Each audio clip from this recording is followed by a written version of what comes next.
Corona संकट से निपटने के लिए पूरे देश भर में लॉकडाउन है। साथ ही लोगों से घर में ही रहने की अपील की जा रही है, लेकिन अपनी आदतों से मजबूर कुछ लोग अब भी सोशल डिस्टेंसिंग के नियमों की धज्जियां उड़ाते हुए नजर आ रहे हैं, तो कई जगह पूरी सतर्कता भी बरती जा रही है। विदर्भ के नागपुर, चंद्रपुर और वर्धा शहर अलग अलग बाजारों के सूरत हाल पर आइए देखते हैं ये खबर।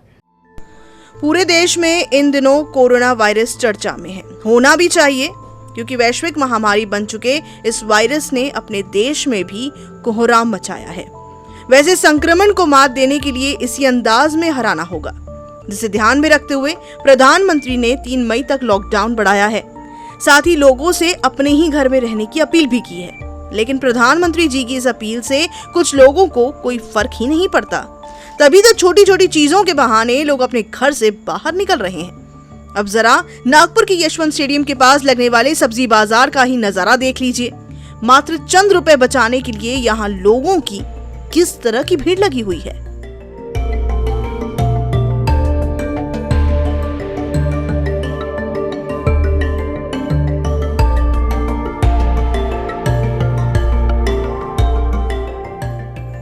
ये तो नागपुर का हाल था।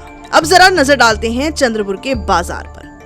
यहाँ तो जिस तरह की भीड़ नजर आ रही है, उससे तो यही लगता है कि चंद्रपुर वासियों को कोरोना का कोई खौफ ही नहीं है, क्योंकि उन्हें लगता है कि कोरोना क्या बिगाड़ लेगा, पहले तो बाजार चलें और खरीदारी कर लें।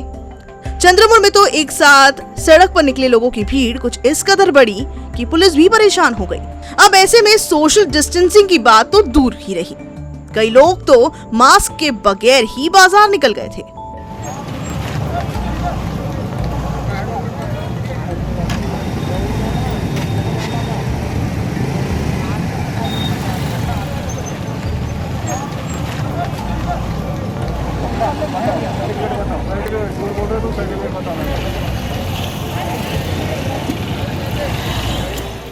ये सब तो नियमों की धज्जियां उड़ाने की तस्वीर थी, लेकिन कई जगह लॉकडाउन के नियमों का सख्ती से पालन भी हो रहा है।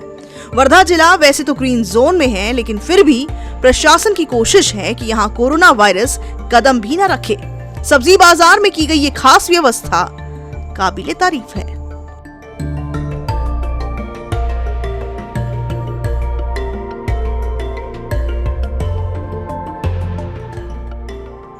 कोरोना को हराने के लिए कुछ दिन और लोगों को अपने घर में ही रहने की जरूरत है, क्योंकि थोड़ी सस्ती सब्जी और कुछ अन्य सामान से कहीं ज्यादा कीमती ये जिंदगी है, जिसे हम केवल अपने लिए ही नहीं बल्कि अपने परिवार और दोस्तों की खुशी के लिए सहेज तो सकते ही हैं। चंद्रपुर से प्रशांत राम टेके के साथ नागपुर से सरिता राजन, ब्यूरो रिपोर्ट, नागपुर।